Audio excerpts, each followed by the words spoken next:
Si l'instinct existe, ce n'est pas pour rien. Partons du principe que lorsque nous voyons quelque chose, cette chose-là, de par l'humain qui l'a faite, de par la manière qu'elle a été faite, de par les courbures, admettons là j'ai une casserole en face de moi, de par la culture qui a été mise de par elle, avant ça a été fait sûrement d'un matériau différent, avant ça a été fait sûrement d'une manière assez différente de la casserole que j'ai en face de moi, mais cela relève à l'échelle humaine, à l'échelle de l'histoire de l'humanité. C'est l'accumulation d'informations qui a été mise dans cette casserole-là. Même si c'est une machine à la fin qui l'a faite, effectivement c'est peut-être différent. Mais si quelqu'un, admettons, a touché cette casserole, tout comme chaque personne touchera cette casserole-là, l'objet, vu que toute chose est vibration, énergie et fréquence, l'objet en lui-même va aspirer cette vibration-là. De par la pensée qu'on a de la casserole, de par l'artisan qui a fait cette casserole, ou de par l'accumulation qui arrivait à ce concept de casserole, alors qu'avant la technologie était sûrement amoindrie. Là, pour cette casserole-là, il y a eu une innovation. Il y a eu une innovation à travers l'histoire. Lorsque vous regardez toute chose, un objet, une personne, quelqu'un, chaque chose émet une forme de vibration. Alors il va y avoir des vibrations assez faibles, mais ce que je veux dire par là, c'est que le monde impacte chaque chose qu'il y a autour de vous. Vous pouvez mettre énormément de vibrations dans un objet et cet objet-là va émettre la vibration que vous lui avez envoyée. Toute chose absorbe les vibrations, les énergies, tout ça. Maintenant, il y a des choses qui sont peut-être un peu plus spongieuses, si je puis dire, qui accumulent beaucoup plus d'énergie rapidement. D'un point de vue organique, vu que tout est vivant, on aura tendance à être beaucoup plus réceptif à la chose parce que nous sommes un organisme vivant. Nous sommes en constante évolution, en constant mouvement. Cela signifie que l'énergie qu'on va recevoir, on va forcément y réagir en fonction de la vibration qu'on reçoit. Maintenant, il va y avoir une régulation parce que si il y a une vibration supérieure et une vibration inférieure qui se rencontrent, il va y avoir une forme d'égalité, de ratio qui va se faire. Ça veut dire que s'il y a quelqu'un qui, admettons, vibre à 100, l'autre vibre à 0, leur interaction sera de 50. Mais là, c'est la même chose. Ça veut dire que chaque objet qu'il y a autour de vous absorbe quelque chose, sauf qu'il y a des organismes qui absorbent beaucoup plus facilement que d'autres. En l'occurrence, je ne sais pas si on peut prendre en compte que l'eau est un organisme, mais l'eau absorbe énormément les énergies environnantes. Elle est très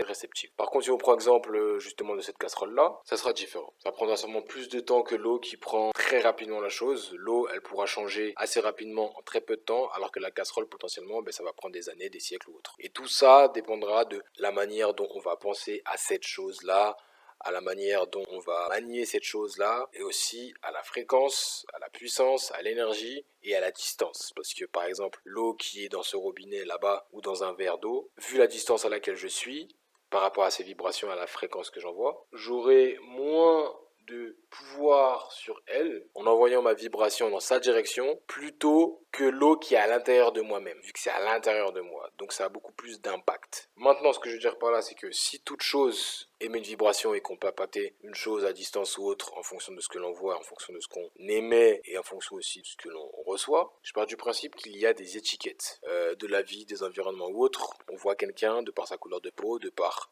sa culture ou autre, on aura tendance à mettre des clichés sur sa personne. Les clichés ne sont pas là pour rien, c'est l'accumulation de la sagesse de l'humanité, tout comme les expériences, tout comme les normes sociales, tout ça. Maintenant, il faut absolument analyser cela d'une manière assez objective, en fonction de ses intérêts. Cela signifie que toute personne va recevoir des étiquettes d'autrui et toute personne va mettre des étiquettes à autrui, qu'on le veuille ou non. Maintenant, on peut décider de s'y fier ou pas. Si on commence à le dire, on va dire oui, mais tu juges tout ça et tout, c'est pas bien. Donc déjà le terme c'est pas bien, c'est pas logique parce que le bien et le mal n'existent pas. C'est simplement une conception humaine de par les intérêts de chacun. Et au fond, tout le monde juge parce que tout le monde met des étiquettes pour pouvoir justement avoir cet instinct de survie. Il faut pas oublier, nous sommes dans la nature. Donc si on n'arrive pas à analyser notre environnement, on est mort. Ce que je veux dire par là, c'est que, en fonction des étiquettes que vous allez recevoir, vous pouvez décider de vous y fier ou vous pouvez décider de ne pas du tout vous y fier. Si on parle d'étiquette, on peut parler également de vibration. Ça veut dire que si toute chose émet de vibrations, comme la casserole, l'eau ou autre, on aura tendance à mettre des étiquettes par rapport à telle ou telle vibration que l'on reçoit de par ce qu'on nous émet, justement. Si cette casserole-là m'envoie une vibration, j'aurai une étiquette à son échelle, également pour l'eau qui est là-bas, et également pour tout ce qui m'entoure. Parce que tout émet une vibration, donc je vais mettre une étiquette à chaque vibration que je reçois. Maintenant, tout est énergie, tout est vibration, tout est fréquence, ok, mais on peut émettre et on peut modifier la chose. Cela signifie qu'on peut modifier tout ce qui est à l'extérieur de nous. Parce qu'un homme change le monde, mais le monde peut également changer un homme. Mais il vaut mieux que ce soit l'homme qui change le monde. Il ne faut pas que le monde change l'homme. Ce que je veux dire par là, c'est que vous devez comprendre que c'est vous qui acceptez ou non de recevoir telle ou telle étiquette et de mettre telle ou telle étiquette à telle ou telle chose. Maintenant, la personne qui est en face et la chose qui est en face émet également une vibration. Ça veut dire que vous avez beau mettre une étiquette positive sur quelque chose qui est potentiellement négatif pour tout le monde, si intérieurement la chose qui émet cette vibration-là se considère comme négative ou fait des actes négatifs, cela impactera son monde. Et vous avez beau être d'un point de vue positif concernant cette chose-là, vous aurez tendance à être dans une inadéquation entre ce que vous voyez et ce que vous pensez, donc ce que vous émettez. C'est en ça où il y a énormément de personnes qui essayent de changer des gens parce qu'ils mettent un espoir dedans. Du coup, c'est mauvais parce qu'ils extériorisent leur existence à travers cette personne-là. Du moins, ils souhaitent que la personne change de cette manière-là, sauf que c'est du coup par rapport à leur propre vibration. Sauf que la personne d'en face a également une vibration. J'ai pris l'exemple tout à l'heure d'objets, mais je pense qu'il est beaucoup plus simple de prendre en compte cet aspect-là vis-à-vis de personnes, des choses organiques, tout simplement. Ce que je veux dire par là, c'est que les étiquettes que vous avez mises sur une personne, potentiellement, elles sont fausses. Parce que, certes, admettons, cette personne-là, elle a envoyé une vibration particulière vous concernant, vous vous êtes senti de telle ou telle manière, vous avez reçu l'information, vous digérez l'information, vous renvoyez l'information concernant cette personne-là, sauf que cette personne-là, potentiellement, elle vous a envoyé cette information-là dans une particularité, un mood particulier, et vous êtes fixé à cette vibration-là que vous avez reçue. Sauf qu'en temps normal, cette personne-là, elle aura tendance à être pas du tout pareille, elle sera beaucoup plus négative, et vous, elle vous a envoyé une vibration positive. Ce qui fait que vous êtes perturbé du coup. Et ça, c'est une étiquette que vous êtes mis. La personne pour elle, elle a son étiquette. Tout ce qu'elle fait, c'est dans son intérêt. Donc pour elle, c'est positif, si je puis dire. Parce que comme j'ai pu dire, il n'y a pas de bien et de mal. Il n'y a pas spécialement de positif ou négatif.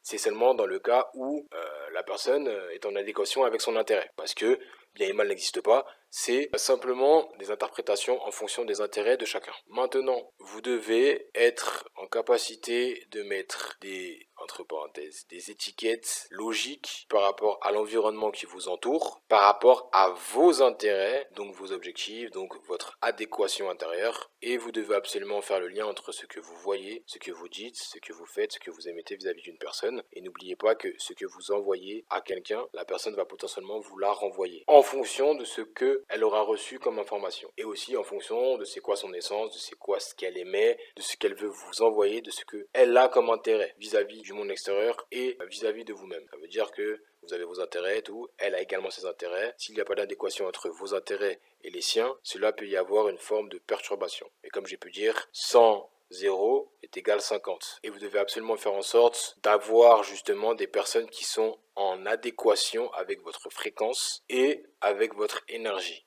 pour ne pas perturber votre être intérieur, pour ne pas perturber votre acquisition, pour ne pas perturber justement votre possibilité d'atteindre vos intérêts. Mais tout cela passe par ce que vous dites, ce que vous faites, ce que vous voyez et ce que vous implémentez comme information du monde. Par rapport à tout ce qui est envoyé, toute chose émet des vibrations, vous devez simplement gérer les vibrations extérieures par rapport à votre propre vibration. Parce que si toute chose est faite d'énergie, si on part du principe que les chakras sont des points d'énergie intérieure, les 7 chakras, sachez que énergie, c'est lié avec les émotions. Cela signifie que toute chose autour de vous fera potentiellement ressentir une certaine émotion. Et les choses organiques enverront une émotion qui vous enverra une énergie particulière. Comment vous sentirez ces émotions-là? Et qu'il y a en plus les phéromones, tout ça, les phéromones, les hormones, tout ça et tout. Et que dans sa sémantique, le terme émotion, emotion, c'est-à-dire énergie en mouvement, cela signifie que lorsque quelqu'un a une émotion particulière, elle vous envoie une énergie. Vous ressentez l'énergie de la personne. Ça veut dire que son énergie est en mouvement et vu que tout est énergie, vibration et fréquence, cela signifie que l'énergie est envoyée vers vous et vous devez absolument gérer l'énergie intérieure de la chose vis-à-vis de votre propre corps, de votre propre être, manager avec elle, être impacté si vous le désirez ou non, mais vous devez être en capacité de le faire. Si c'est trop gros pour vous, vous n'êtes pas capable de le faire, vous allez agir d'une manière soit positive, soit négative. Souvent négative si vous n'êtes pas en contrôle, parce que vous devez absolument contrôler votre propre énergie. Et vu que vous avez des points d'énergie intérieure, c'est-à-dire les chakras, ça veut dire qu'une énergie intérieure peut perturber votre propre chakra. En fonction de ce qui a été dit, si c'est une chose qui est en capacité de parler, parce que tout n'est que vibration, ça veut dire que la personne, lorsqu'elle parle avec vous, potentiellement, elle vous envoie une énergie. Voilà pourquoi lorsque la personne qui vous envoie une énergie par sa parole, potentiellement peut vous impacter intérieurement et vous vous dites, merde, ah ça me fait chier, ah si, ça, et voilà pourquoi il y a des émotions intérieures qui en ressortent. La colère, ou des peines de cœur, quelqu'un vous parle et vous êtes en mode ah, ça fait mal au cœur ou j'ai une boule dans le ventre, c'est parce que c'est lié à vos points d'énergie. La personne vous a parlé et elle vous a envoyé un point d'énergie. Et ce n'est pas forcément possible qu'avec une personne qui vous parle, mais même parfois vous avez des pensées particulières, vous pensez à quelque chose de négatif, vous allez avoir un point, un blocage dans votre corps, c'est parce que c'est un point d'énergie qui réagit en fonction de votre pensée. Voilà pourquoi il est important que vous fassiez potentiellement le tri entre le monde qui vous entoure, les environnements qui vous entourent, l'eau, la casserole, les gens potentiellement que vous considérez comme toxiques car ils ne sont pas en adéquation avec votre énergie, mais également avec le fait que vous ayez des sentiments, des émotions vis-à-vis de cette personne-là. Du coup, il y a quelque chose de fort qui est à l'intérieur de vous, mais qui n'est pas forcément de votre intérêt propre, car, comment dire, vous le voyez mal, si je peux dire. Parce que si quelqu'un peut avoir de l'impact sur votre énergie, positivement ou négativement, cela signifie que vous n'êtes pas totalement en maîtrise de votre propre émotion. Mais c'est en fonction de l'émotion qu'on vous renvoie. Si c'est négatif, vous allez avoir une sensation désagréable qui sera considérée négatif, donc mal, et votre point énergétique, admettons, il sera en mode alors que si quelqu'un vous envoie une phrase positive, vous allez vous sentir mieux et vous allez vous sentir libéré. Partons du principe que nous sommes des êtres biologiques. La vie, c'est évolution. La vie, c'est évolution. La vie, c'est mouvement. Toute matière est faite d'atomes. Tout n'est fait que de mouvement. La vie en elle-même est mouvement. La vie en elle-même est évolution. Le concept de la biologie, c'est évoluer, c'est se reproduire. Donc, élévation. Évoluer, élévation, supérieure. Cela signifie que lorsque vous allez vous sentir libéré, vous serez beaucoup plus en capacité d'augmenter le niveau. Donc, le concept d'intérêt et de mal et de bien est beaucoup plus nuancé que cela, même si c'est en fonction des intérêts. Il y a des personnes qui seront en inadéquation avec leur propre biologie, c'est-à-dire l'évolution, et vont prendre des intérêts, entre parenthèses, mal négatifs. C'est bizarre. Mais ce que je veux dire par là, c'est que malgré le fait que la personne ait pu vous parler de quelque chose de négatif, et puis vous parler de quelque chose de positif, si ça vous libère, vous serez plus en capacité d'évoluer. Donc cela signifie que vous devez absolument prendre tout ce qu'il y a autour de vous, y trouver votre propre intérêt par rapport à votre propre évolution. Et c'est extrêmement important que vous compreniez cela. Donc faites en sorte de percevoir s'il y a des vibrations, des énergies envoyées faibles et également très fortes. En général, les très fortes, c'est assez facile. Il y aura un aura particulier, notamment quand c'est un organisme vivant, justement, plutôt qu'un objet. Sachant qu'un objet propre en lui-même, je ne sais pas s'il dégage une vibration. Il est possible que si, vu que l'univers est fait d'énergie, de vibrations et de fréquences. Maintenant, vu qu'il n'est pas organique, je ne sais pas si il m'envoie quelque chose par rapport à ce que il a été envoyé à l'intérieur. Maintenant, est-ce que une chose peut être vierge? C'est possible. Pour un être, c'est possible, du moins pur. Pour un objet, c'est probable. C'est fort possible que l'objet soit vierge. Maintenant, c'est une création, tout comme nous.